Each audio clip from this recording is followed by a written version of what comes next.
एक बड़े से जंगल में पुष्पराज नाम का एक बड़ा स्मगलर हुआ करता था। उसके पास बहुत से लोग काम करते थे। वो लाल चंदन के पेड़ों को काटता था। उन्हें उसके पास मौजूद हाथी उठाकर ले जाते थे और उसके आदमी लॉरियों में लाल चंदन को चढ़ाते थे। वहाँ से लॉरी निकलते थे।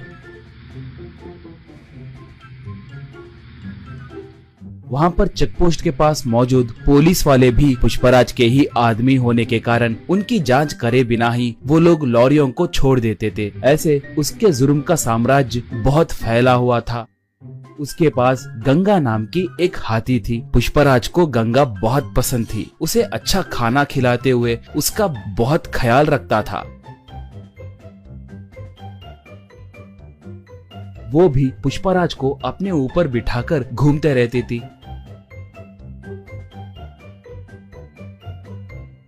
पुष्पराज आसपास के गांव में भी बहुत दान करता था। इसलिए अगर गांव में कभी कोई पुलिस की गाड़ी आती तो उस गांव में रहने वाले पुष्पराज के आदमी तुरंत पुष्पराज को फोन करके उसे जानकारी देते थे। इससे पुष्पराज सतर्क होकर जंगल में दूसरे इलाके को अपने आदमियों के साथ मिलके चला जाता था।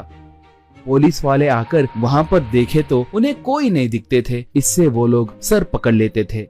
एक बार उस इलाके को एक नया एसपी आया। उसका नाम शेखावत था। वो बहुत बड़ा रिश्वतखोर और भ्रष्ट ऑफिसर था। वो बहुत बड़ा क्रूर और मूर्ख आदमी था। वो जैसे तैसे पुष्पराज को पकड़ने के लिए देख रहा था।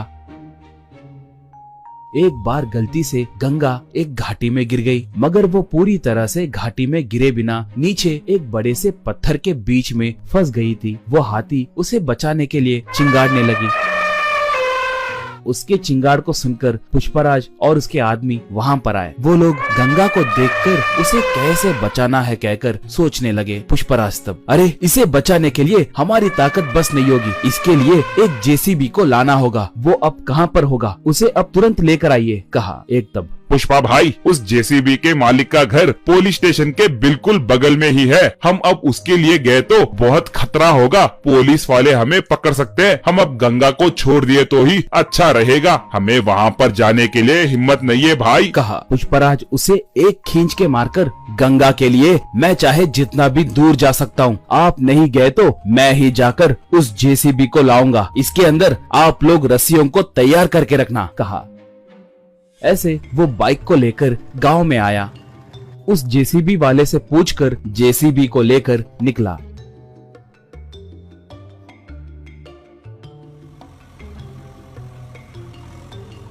उसे देखकर एक पुलिस इंफॉर्मर शेखावत को फोन करके पूरी बात बताया। बस शेखावत तुरंत अपने जीप में निकला। पुष्पराज पहाड़ के पास पहुंचकर जेसीबी को रस्सियां बांधकर उनसे गंगा को ऊपर खींचकर उसे बचाया। गंगा ऊपर आकर खुशी से चिंगाड़ने लगी। पुष्पराज को अपने सूंड से आशीर्वाद दी। इतने में शेखावत वहां पर आकर बंदूक से पुष्पराज पे निशाना साधा।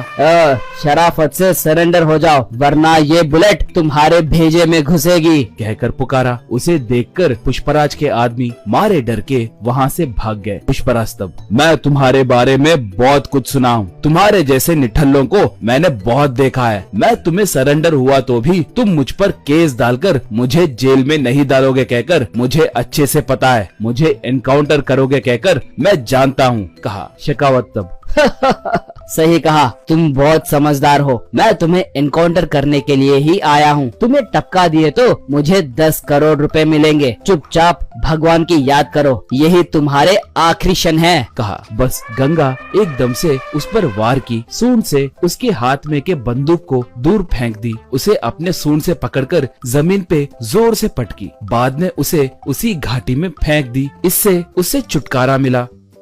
बाद में पुष्पराज गंगा को प्यार से चूमा। उसके ऊपर बैठकर जंगल की ओर निकला पुष्पराज। दोस्तों, आपको ये कहानी पसंद आई तो दया करके हमारे चैनल को सब्सक्राइब कीजिए। उसके साथ साथ वीडियो को लाइक मार के आपके दोस्तों को शेयर भी कीजिए। पुष्पा 2 के लिए कौन कौन इंतजार कर रहा है हमें कमेंट में बताइए। धन्यवाद।